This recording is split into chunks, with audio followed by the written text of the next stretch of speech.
So let's look back at Genesis 1:1, and there's so much here. I just went through the first chapter and a little bit into chapter 2, and there's 2, 4, 6, 8. There's 9 or 10 pages, but anyway, there's a lot of stuff here that if you look at it in Hebrew, in the first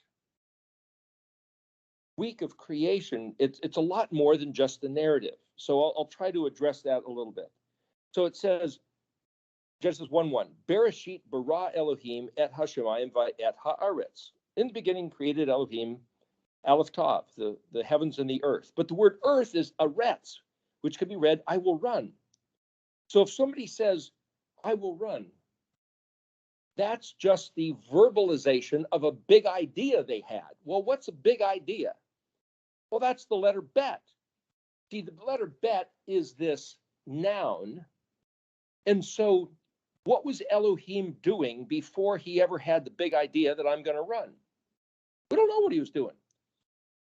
But if he had an idea, that would be an object. And if the very beginning of anything, just a logical interpretation, if the beginning of anything is the letter bet in the beginning, then that letter bet is his first big idea that he could identify or would identify to us as even having. So wait a minute, what about the angels and the fallen angels and the shining one, the Lucifer and the Jesus only begotten? What about all those guys? Where did they come into play? And it's like, that's not even addressed.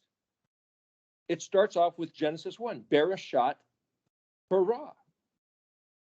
Bet Resh Aleph, Shin Yod Tav, Bet Resh Aleph.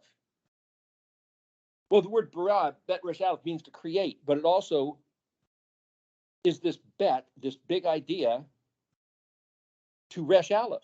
Well, we talked the other day, a week or two ago, about Resh Aleph.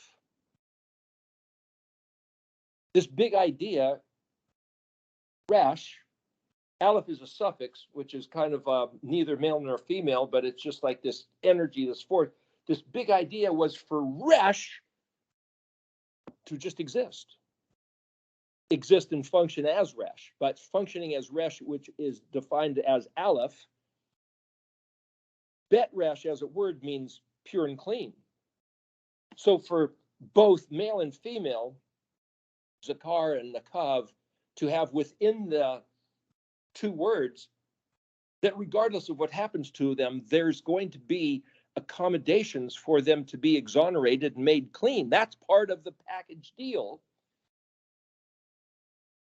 It's so that the Resh can exist coming through the process of being cleansed, which means Resh has to go through the process of defilement. That's just electromagnetics of things attaching and things becoming disattached. So if you look at a water molecule, H2O, 2 hydrogens and 1 oxygen, and it's drawn typically, you'll have a big oxygen and then these 2 little hydrogens. So it's basically where they got like the Mickey Mouse head, the round head with the 2 little ears. But the angle, I think it's 104 degrees, I think is what it is. The relationship to a center point of the oxygen molecule of these 2 hydrogen atoms is drawn. What they've noticed is that they're held in a stasis. It's static. It's exactly that every time. Why? Because the electromagnetic attraction pulls them together, but then there's a certain resistance within them that pushes them apart. And there's a balance in the electromagnetics, which holds them exactly right there in the water molecule for every water molecule, every single time. Why is that? It's the way he built it. There happens to be a group called the Electric Universe Group. The Electric Universe Group. I don't know if they're still around, but they were meeting, having conferences annually, and a bunch of wackos, but who knows? They might be brilliant genius scientists, but they say there's no such thing as gravity. No such thing as gravity? Why did Isaac Newton get hit in the head with an apple while he's sitting under the tree if there's no gravity? They're saying it's all electromagnetics. So then Einstein's theory of gravity and space-time and warping and bending light isn't true. According to their theory, it's all electromagnetics. I don't know. I'm not a scientist like that. I couldn't tell you.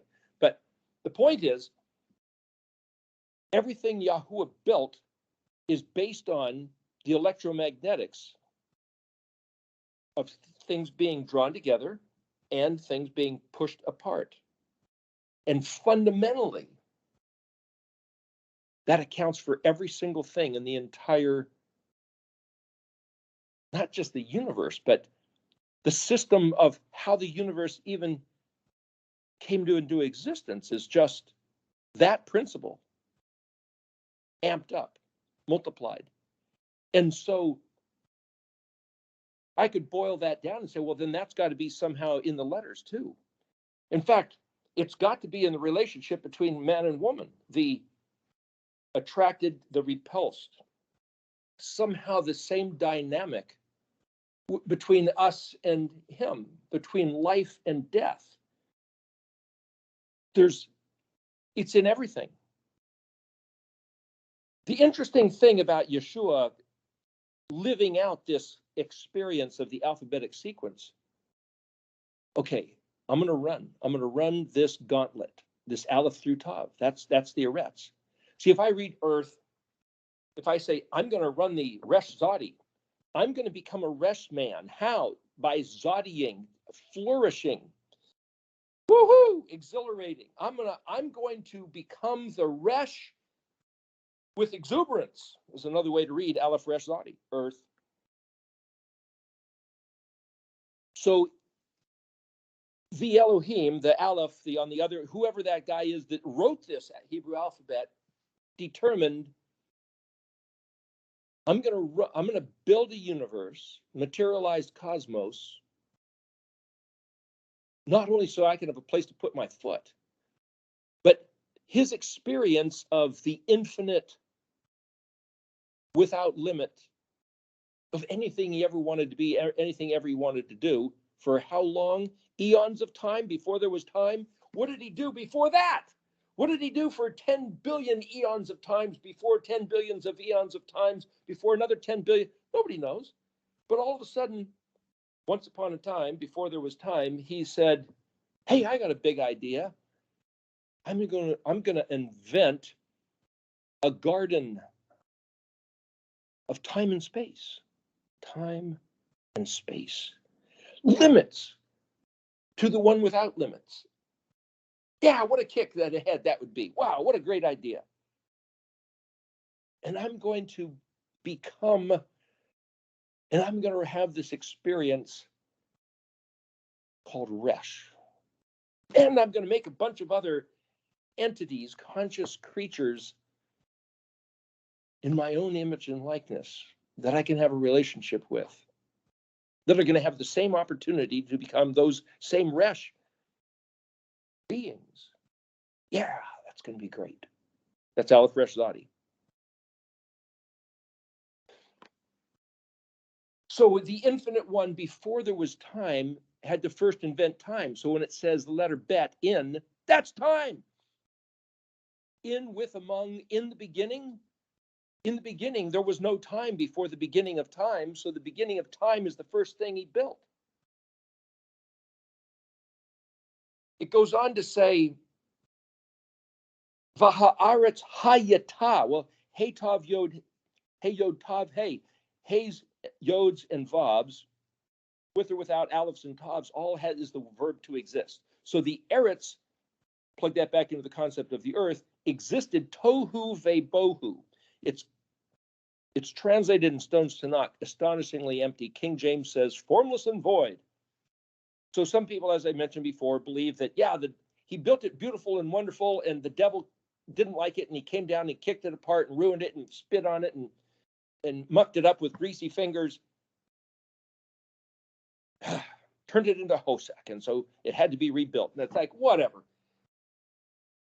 I don't go along with that story, but that's what some people think, whatever. But if you read Tohu Vebohu, the interesting thing is it says Hosek al Pnei Tahom. Well, Hosek is darkness, but it's not just the word dark. It's also illiterate, undefined, unfathomable. Couldn't be defined. It's just ignorant, unintelligent. Hosek is all of those things. It means it doesn't function. It's before there was any functioning to the earth. It could almost be read before the alphabet letters kicked in and started doing what they were built to do. Illiterate? Was no. He had to have built the alphabet letters and decided what they were, but he hadn't turned them on yet. Al-Panay, the face of the deep. Al-Panay Tahom. Well, the word face, pain, and yod also can mean expression. Facial expression. If you're doing animation, cartoons, there's a certain number of different expressions that you can use. If you're doing computerized animation, there's probably hundreds of different things. Every little muscle in the face is a different expression, and the more you have, the more human you can make your animation. Tahom. Well, the word tohu is tav he vav. Tahom is tav he vav mem. Well, mem is basically a plural, so it's like you're saying, wait a minute. There was undefined expression of the tohu. But see, if you translate tahom as deep and tohu as formless, and then it says, Veruach Elohim merechefet al panei amayim. Mayim, well, that's water. If he hadn't invented anything yet, and he hadn't even designed the water molecule, because that would be formed, and this says it's formless and void. How can it be formless and void if there's water? Because water means oxygen with two hydrogens, and you can't have oxygen unless you've already determined that it's the eighth molecule, or 8 electrons, I think it is, floating around and combining with the hydrogen, and hydrogen has 2, and helium has the 1, and carbon has the 6. All that had to be formulated before you had water, and he's saying there's formless and void. That's proof that our translations are not accurate. So the way I'm seeing this is that the Ruach, we've discussed before, what's the Ruach? The spirit, the mind of Elohim. It's also expanse. And if the only thing he built is the 22-letter Hebrew alphabet, then the expanse, which would be the Ruach of Elohim, is Aleph through Tav. And the word merechefet means oscillate or pulse. Fluctuating, vibrating, sending in, making sine waves. So it's the wiggling strings of the string theory, which some people don't believe in. That's like, whatever. What makes quarks, which makes electrons, which makes electromagnetic, positive, negative, electron, proton.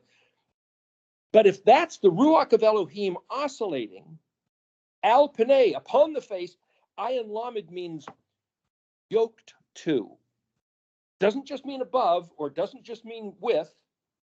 It means connecting to expression, panei, and then it says hamayim. Well, there is no waters yet, but mem, yod mem, hey mem, yod mem, the mem, yod mem. Mem as a prefix means place. Yod is a hand that works because the Hebrew letters already had been established. And then mem is the suffix to pluralize, but yod mem is the word for sea or waters. But you could say then the place where things work, the place where things are constructed, the mem yod. Well, that means mayim then would be like a laboratory or a workshop or a kitchen, a womb. So he invented the Hebrew alphabet, but this was before anything was assembled, and it hadn't even started vibrating yet. Everything was just completely undefined. There wasn't even any electromagnetic charges that we could call plus and minus, 1 and 0, positive, negative, sine wave up, sine wave down. None of that stuff had happened yet. And then the Ruach of Elohim, the 22 letters, somehow, however, he oscillates, starts oscillating or fluctuating them.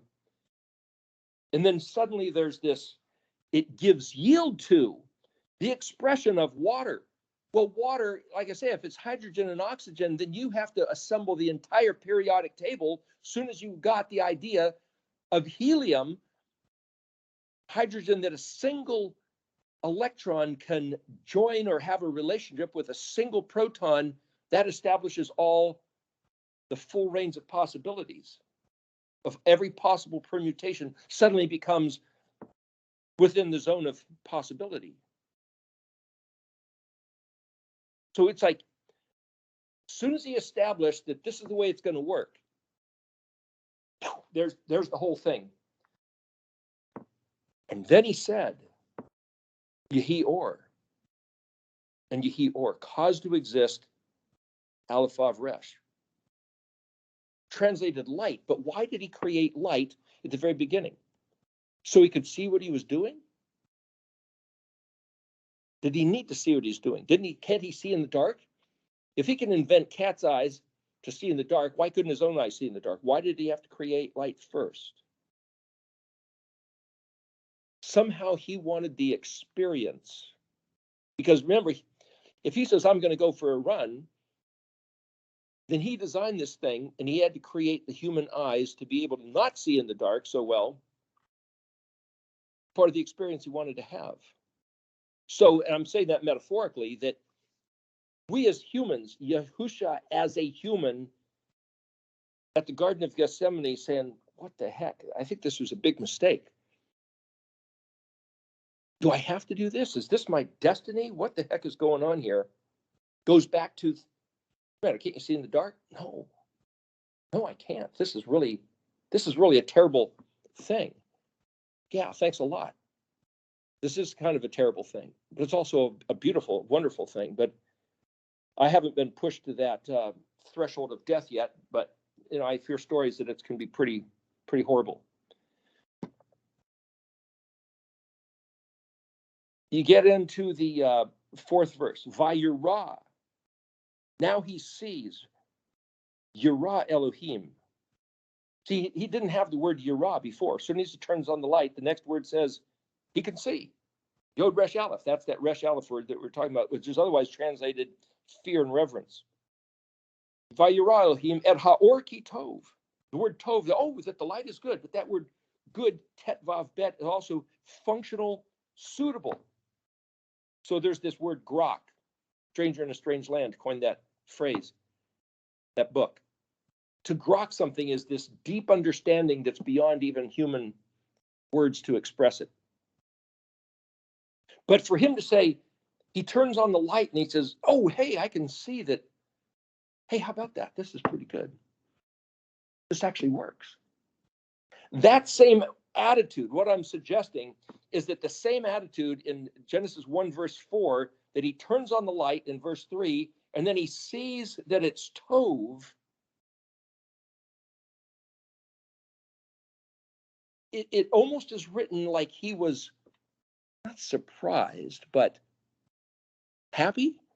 But, oh, hey, look at that. Hey, yeah. Hey, that's pretty cool. That kind of attitude right there. Which is the same attitude that he had when he decided to do this whole thing in the beginning by saying, hey, I'm going to run this race. Why? Just for something to do. Because I've already done all the other stuff for eons upon eons upon eons upon eons of time before there was time. And now I'm going to do this thing within the realm of time. And I'm going to limit my own experience to a blind, ignorant human who has to wrestle with 22 letters like Play-Doh and form them into different shapes and 22 letters and become Resh. The apostle Shaul Paul said, we don't even hardly have a clue what's on the other side once we zadi out of our chet death zone. But he says it's all going to be worth it. He groks that it'll all be worth it. Beyond expectation. Yahusha himself had to pre-plan that same thing, that regardless of the mortal pain,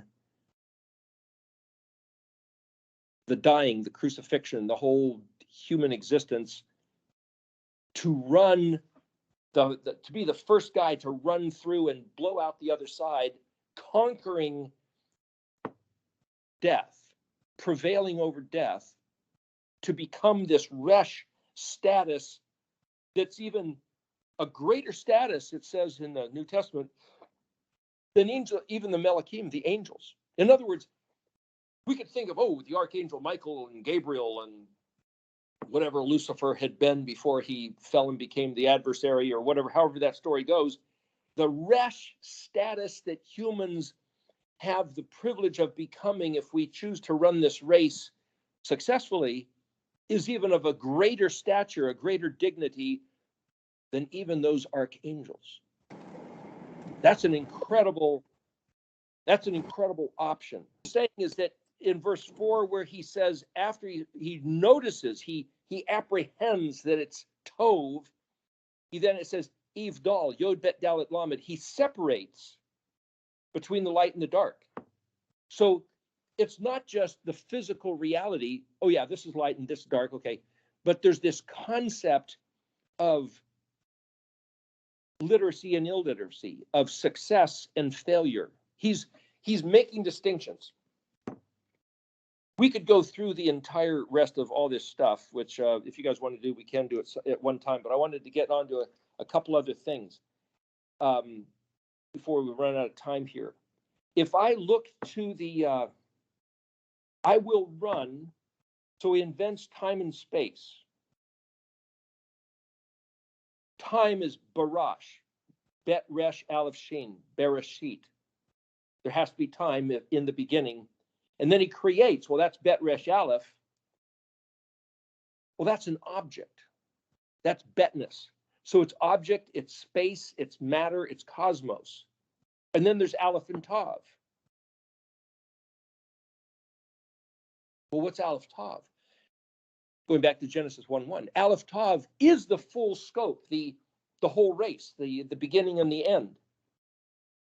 So if the aleph tav is the whole scope to run successfully as a resh, then for resh to zadi out of the grave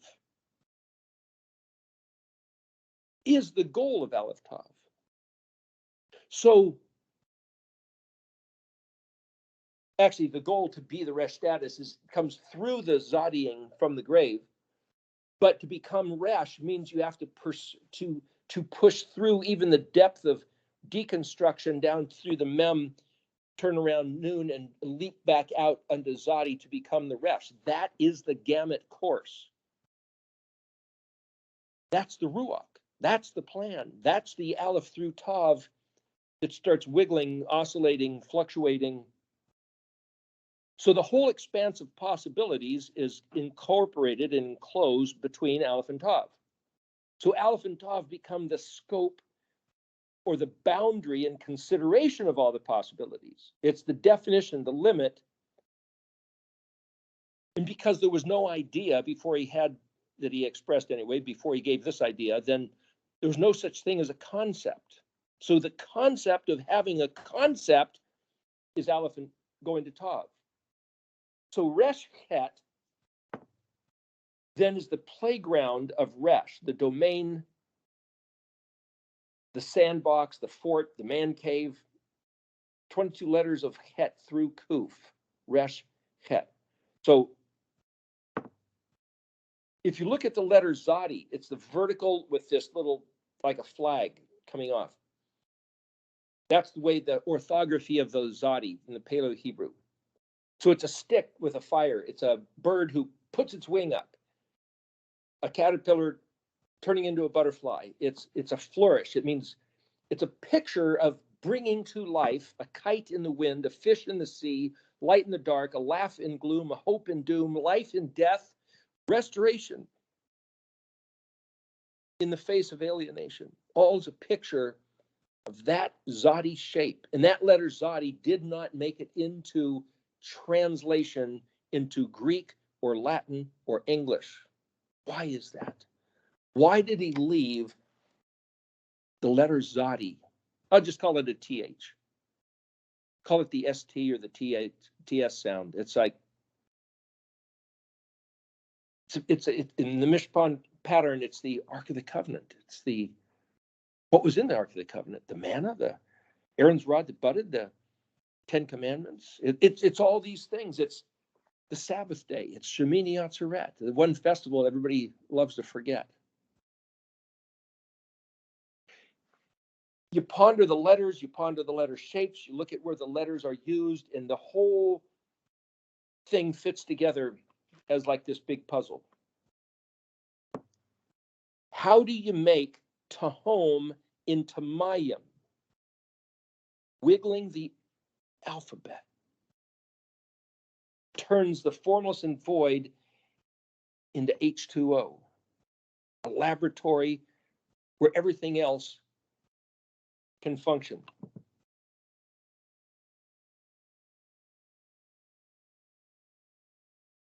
The face, Peinun Yod, becomes the expression with meaning.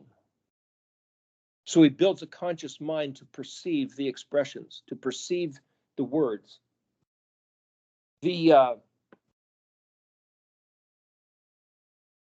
looking at the words resh, het, the reason I mention that is not only because you have the word ruach, but merachefet is the word for expanse, or, well, it's actually the word for oscillating, but you have mem, resh, het, pei, tav.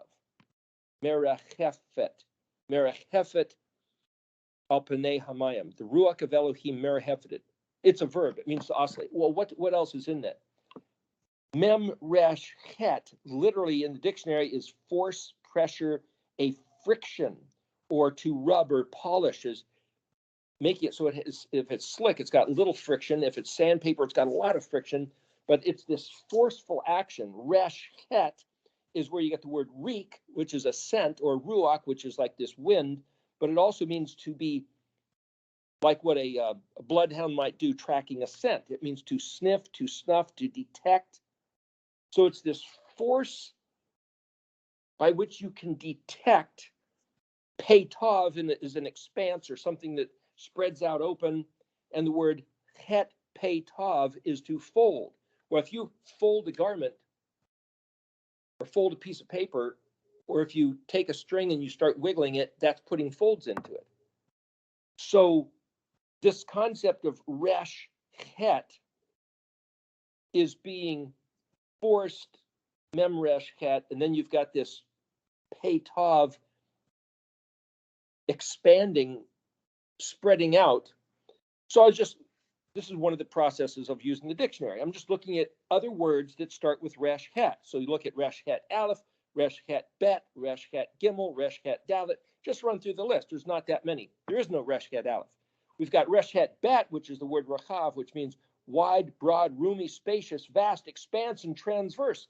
So when he started wiggling this aleph bet, it started sending out these waves, rippling across, generating the expanse of the universe. Resh het mem, beloved, merciful, compassionate, affection, womb. And it means lover of scholars, rachem. So you could say, well, why did he start doing this? Because he wanted to expand, you might say, the options of having mercy and compassion and love. So he created other beings that he could love. That's why he did this. Resh het pei, flying, fluctuation. Resh het zadi, washing, washable. Resh het kuf, distant, remote, far away, improbable, removed. That phrase is used in Isaiah 13, where it says these ones come from the far side of the heavens. It means far, distant, remote, but it also means improbable and highly unlikely. Like, oh, come on, he wouldn't do that. Yeah, that's what the word means. This thing's going to happen exactly that we scoff and snort and think, no way. Resh het sheen, reptile, creeping, swarming, murmur, like words under your breath, muttering. So it just means also excitement, like, oh, I think just that flurry of little busy activity, whether it's whisper, prayer, meditation, ideas, thoughts, feelings, or creepy, crawly reptiles. It's all resh het sheen. Resh het noon is to spiritualize. Resh het tav, winnowing shovel, tennis racket, palm of the hand. So what do you do? Like a tennis racket and a shovel, something about a palm of the hand. Well, that reminds me of Stan Tenon's, Meru, M-E-R-U, his study with the whole alphabet going back to hand gesture, silent speaking with. Okay, so put all these things together all the words that start with resh ket, which is where we get the word ruach, and it kind of tells the story of why did he do this? Why did he have to die? Who is Yahuwah? Who is this one that thought up all this stuff and built it and made it happen? Stare at a fish.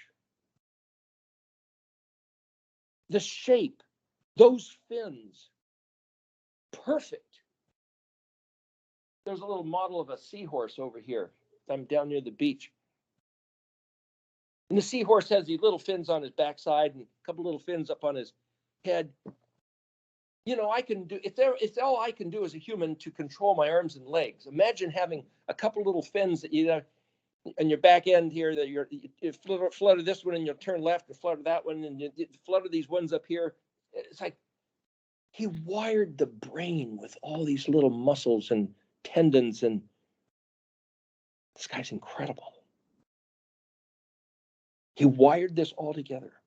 He's got it all planned. And all it is electrons and protons that either attract or repulse. And we get all this from that little model. But in that model, the soul that sins, that betrays his words, will die. But he's made provision that it's washable.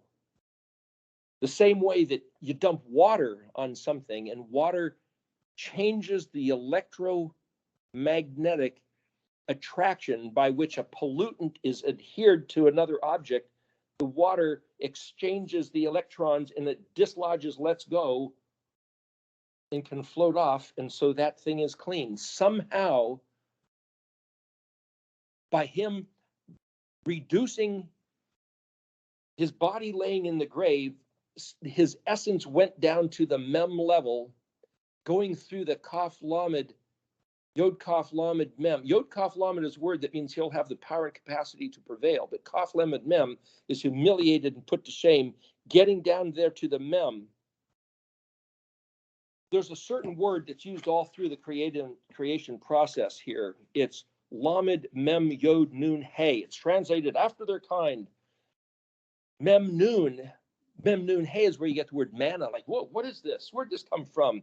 It has to do with count, number, arrangement. Mem nun. If you look at the words aleph mem nun, amen, so be it. Shin mem nun, shemen, oil, assess, evaluate, appraise. What is this? Where's this coming from? How does this work? It all boils down to mem nun. So what I'm saying is that he determined that because everything is built, structured, the language, the mathematics, the geometry, every single creature, animal, thought, sentience, everything that has life and breath, and if you look through each letter of each word, again, we could go on and on. We could spend hours looking at this. Let's look at one other thing with the Zayin Kaf Resh and Nun Kuf Bet, male and female.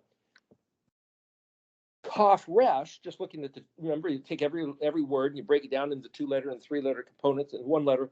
Kaf Resh means pasture, meadow, battering ram. Kaf Resh Hey, feast, banquet, to dig, buy, trade. Kaf Resh Resh, returned, repeated, attached, anew, moved to and fro. Remember, Zayin Kaf Resh, the word for male. So you have these pictures in the word. In Zayin is the 7th letter. The number 7, Shavah, means to swear a vow. The word Zayin Hey means this. The word Zayin Aleph Tav also means this. So I choose to see the word this, that Zayin Hey is kind of like the word the. You point to something and say this right here. But Zayin Aleph Tav, Aleph Tav, that's a big deal. Aleph Tav is that's everything. So if I write Zayin Aleph Tav, it's like this. Well, that's just in my mind. I choose to see it that way. Zayin Hey could be just as emphatic, but doesn't really feel the same. So part of the reading of this language is familiarizing yourself to get a feeling for it. So he said the first order of business that a king should conduct is that he writes all the words of this Torah. It's like, well, Genesis through Deuteronomy? Is it the whole Old Testament? How much do you have to write? Well, I would suggest that the word melech, or king, is not just, he's the big shot who sits on his throne with his feet up on an ottoman, having everybody else do his bidding for him. But mem lamed kaf is the word melech, or king. Lamed kaf means you go, or this was your instruction. Kaf is the prefix letter, or the suffix letter means you. Lamed is this authority. Lek lekah, there's a parashah that's called lek lekah, the first two words where Elohim said to Abraham, said, you go, get out from where you live and go to this other land, leave your family and your lek lekah, lamed kaf, pronounced two different ways, lek, lekah, with two different meanings. You get up and go out. So what does lamed kaf mean? It means all of that. It means your instruction, your demand. It's also what's given to you, allocated to you, or what is mem? Mem is the person, the place, the time, the tool. The person who is told what to do, the person who is allowed this opportunity, melech, king, mem lamed aleph kaf, angel, deputy, viceroy, messenger, agent, one sent on a mission. Sent, lamed kaf, mem lamed aleph kaf, melech, angel. Yahweh sitting on his throne with his feet on the on the earth footstool and saying, hey, Gabriel, go tell Daniel. Hey, Michael, go defend my people. Hey, devil. Hey, Satan, Lucifer, why don't you go kick Job around for a while and cause some trouble to that guy over there who's been causing everybody else trouble. What's going on? One who takes counsel. So the king has advisors. Are we kings? Kingdom of priests? Kings and priests? King of what? King of your own sandbox with your own little cats and dogs and bunny rabbits to be your, do what you tell them to do? Stop doing that. I told you to do it over there, not there. Quit doing that and do something else. That's my life at home. What I'm saying is, melech is someone who takes advice.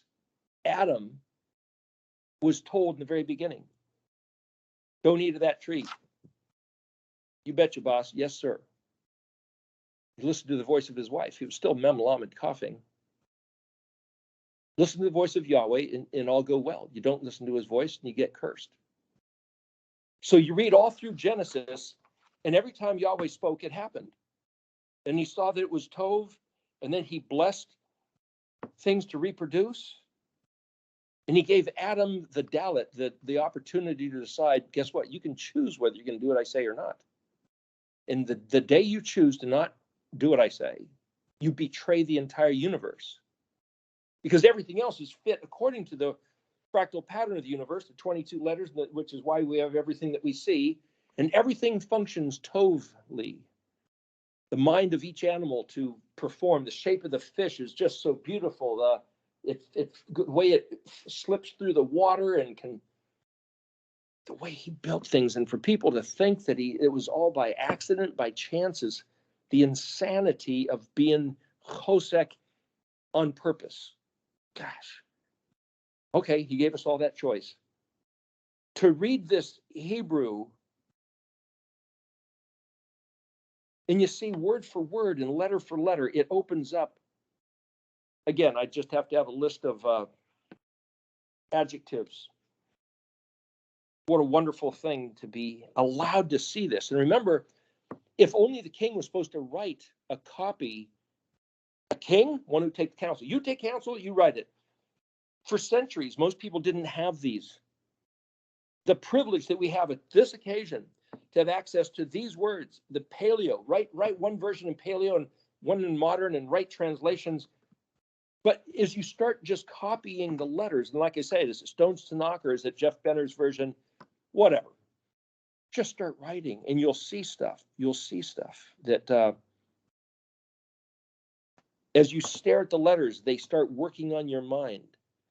Just seeing the letters, spelling words, and you keep writing and say, hey, I've seen that word before. And then as you're writing all through Genesis 1, you keep saying the same phrase over and over and over again. The same exact phrase is repeated. That's a certain style. Is that Moshe? Was that his style? Or is it Elohim, his style? And then if you know about the equidistant letter sequencing, you realize that every letter of the word is fit. And Stan Tenon's study of Genesis 1, verse 1, the 27 letters in the exact order that fits this geometry that is just mind-blowing. You realize every word, every letter, every sentence designed in such a way. And if we don't look at it in Hebrew, our minds are trapped in ignorance. But because he gave us this, once we started looking at it and writing it with our hand, it opens up. So why did he have to die? To make sure that it happened? Because he wanted to become one of the Resh. He decided that this thing that he invented, a Resh man, better than an angel, was even a better opportunity than him, this Yahusha guy, being in the Aleph zone, let's just use English words, with his Abba, his father, before he became a human, before he was materialized on the face of the earth, whatever that means and however he did it. For Aleph to bet an embryo, to become an embryo planted in the womb of a lady, Mary, and become a human being without benefit of human father, because he spoke this wiggling ruach into her womb. He doesn't need the male sperm to be the wiggling genetic code carrier. The wiggling ruach is the genetic code carrier of his pure Aleph Bet planted in the womb of Mary that became this man. I did that talk a couple of years ago, string theory, the Aleph Bet, and the virgin birth. The same wiggling strand of information that produced the universe, like the little male sperm Zion Resh Ayin seed with life in it that's plugged into the right environment. It's all the same picture. So to think that he couldn't do that or wouldn't do that, why did he make a fish look the way it works? Because it works. Why does he make a bird fly in the air? Because that's how it works. How can he have a wiggling strand of massless information, the Aleph Bet, become a quark, become an electron, become hydrogen and oxygen, electron and proton, and make all this work? Because that's how it works. So why did he have to die? Because that's how it works for man to become exonerated of his guilt, like being washed with water, to get the stuff that's stuck to him because he chose otherwise, to get unstuck, and he could become Resh man. And he so knew that this plan he has was better than anything else that he already had going, that it was worth the trauma and travail to run this whole operation.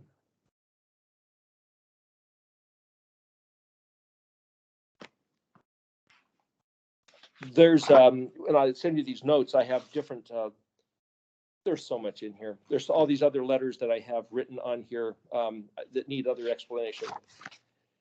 Anyway, for the lack of needing to go on and on about things that, let me just say this, the Kuf Bet Resh is tomb or buried grave, Yod Kuf Bet vat or wine press, Kuf Bet measure of capacity, curse, vaulted, stomach, cupola, dome. So I'm just looking at, you're saying that the whole male and female carries with it dynamic of relationship, the idea that you can choose to be honorable, choose to be cursed, and if for whatever reason you you become polluted, you can be cleansed. It's all built into the system. And the being built into the system goes back to, well, if he didn't die, the water molecule would fall apart. There's something about the you might say the static electromagnetic relationship between an electron and a proton that includes the alphabet letters of Vav man being put to the Zion, putting into the Chet, and coming back out after Mem Nun, coming back out as the Zadi unto Resh. He had to run that whole gamut in order to make the thing work. Whatever he changed, whatever he did at that Mem Nun, then if you look at the different words, Aleph Mem Nun, Tav Mem Nun, Shin Mem Nun, do a study with all the words that are something Mem Nun, and it'll give you a clue as to what was going on. Okay, anyway, let me just open this back up to you guys. I don't have any idea where we are with time, but y'all want to turn on your mics and cameras and respond or say or disagree or whatever you want to do. I like how you bring up difficult questions a lot of people in the community, if you will, don't want to talk about. I heard rabbis say that a few of them mentioned that the angels, we'll say even the one that took the form of the serpent, that they don't really have free will like man did, and in a way they're kind of like robots, and the whole garden was a process. There was no way that Adam and Eve was going to get around from eating of the garden or the tree of knowledge and good and evil. Have you ever heard of that? Within any picture scenario, like the Garden of Eden, you know, we've had 6,000 years as human minds to kick that thing around. And people have probably come up with every possible explanation one way or the other. And it's like, well, what really happened? We don't know. It's just, we've got these 22 letters in our head and we just keep messing with them. And if there's no way to know, it's just messing with it. It's just juggling. It's just juggling. And some people can juggle better than others, you know? Isn't Eden and the word for time the same spelling? Well, the word Ayin Dalet is translated as time, but it also means until, which is a process of time, or when. But Aleph Dalet Nun, which is Eden, when you put the Nun suffix, it refers to a time when everything is wonderful. And so if you look in the dictionary, I would suggest you look at Ayin Dalet Yod, Ayin Dalet Hey, Ayin Dalet Nun. And Ayin Dalet Yod, for example, means choice, best, treasure, and bejewelment. So Moedim, Mem Vav Ayin Dalet, well, those are the festivals, but those are the appointed times, or those are the Ayin Dalets with a Mem. Remember, Mem means the time or the place or the tool or the person. So somebody who regards the appointed time, well, that would be a Moed also, or a Mem Ayin Dalet. So what I'm saying is that you look at what two letters mean, and then if you know the prefix and suffixes or other letters you can stick in, it, like the design of what little we know of the design of an atom, it's just like some of this and some of that, and they stick together with these electromagnetic charges. That's the same way the letters work. And your pondering of those letters is just as valuable as mine. You just have to find the rules of engagement by where the letters have a certain effect on each other, and you have to make sure you remain consistent. And where you get problems is somebody says, oh, to me, those letters mean that. And it's like, what? Where do you come up with that? Well, maybe there's something there, but explain it, because I got to be able to wrap my logical mind around it. So for people to say, well, what was going on in the garden? It's like, well, let's just talk about it. Why is there television with a million different TV shows and movies and sitcoms? It's because people tell stories. Well, that's what these rabbis are doing. Are they right or wrong? I don't know. They're stories based on these 22 letters. You know, speaking of the garden, and here's just a quick testimony of an experience that I experienced, and a theory of mine is, for one, I'm raised in Tennessee, when you go deer hunting, you never shoot the doe. You know, amongst the men, we're always told you shoot the buck. You don't shoot the doe because she produces life. And when you was talking about the male and female aspect, and when we read scripture, we see how it's always the female that was attacked by the serpent, the angels, and in the end it says, woe to the woman that gives birth and gives up to a child. And being European, about 3 years ago, I was obese. I had high blood pressure. I was 288 pounds, 188 over 122 blood pressure. Went to the emergency room for panic attacks. And he told me, I was sitting there laying there waiting to have a heart attack or a stroke, that I was going to have to make a decision and change my diet. And someone reached out to me and said, have you heard of the keto diet and carnivore diet? And I said, no. But that saved my life. And what I found out, the reason they call it the keto diet, is when you're born, your body's generating ketones for energy source.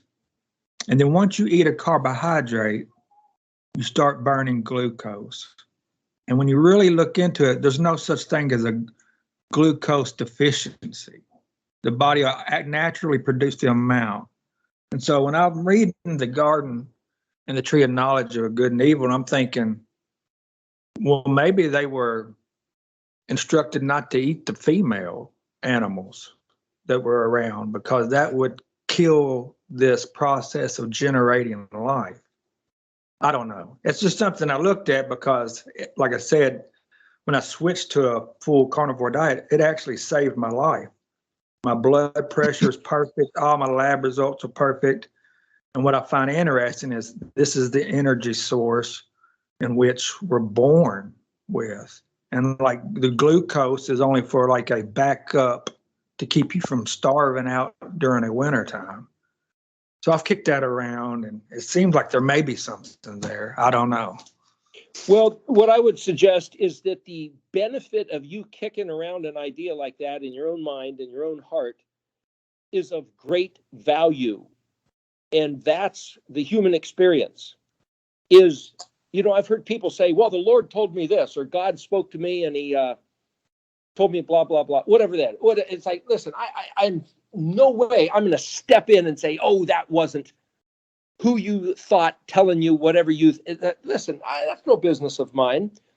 The human experience is that you, as a conscious, sentient individual, believes that you can communicate with Yahuwah one way or another. And if he does it with talking to you about what you're going to shoot and what you're going to eat, then that's to his glory. And there's no way I'm going to stick my nose in the middle of any of that. I'm just saying it's very valuable for a human to ponder and meditate wherever he takes you based on you looking at his words. Hey, good job on the weight loss, man. Good to hear. Yeah. I am sorry. There you are. There you There you are. You mind closing us out in prayer? Heavenly Father, we thank you. You haven't left us with nothing, but you've given us the Alakta. We thank you, Father, for the confession and of you that I am the Aleph in the town.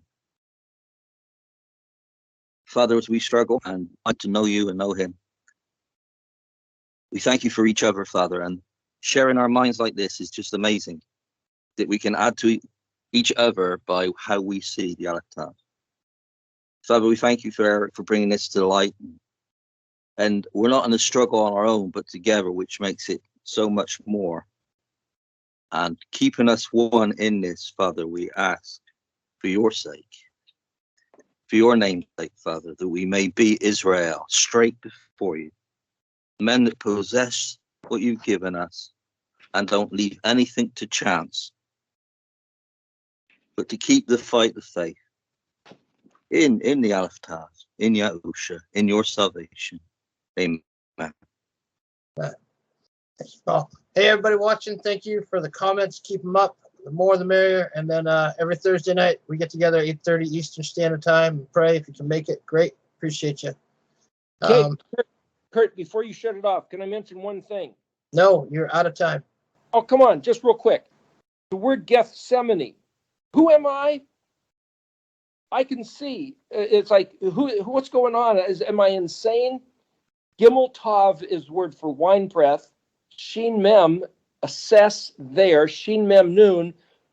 What's going on? Mem Nun Hey, ordained, assigned, allotment, subscribed to share. It's the human quandary, the angst of determining what the heck is this? I kind of mentioned it, but Gimel Tav being a wine press. And I just wanted to say that here's a perfect example of a story in Scripture. Yeshua at Gethsemane doing this prayer before he was about to be arrested and crucified. And it's the word Gethsemane is not just a place. There's a hidden meaning that speaks for all of us facing the same thing. Am I some heretic infidel for studying these things, or is this the Yahuwah's most incredible gift of melicking, giving, this is what I have given you, walk in this way, this is what it means to be my people. And to struggle with this, who is Yeshua? Is he Elohim, or is he Adam, or is he both, or who are we? That struggle is the meaning of Gethsemane. Gotta go, man. Thank you, guys. This is the after show, so you guys will have to hang out. All right. I'm just Hold on. not Thank you. recording.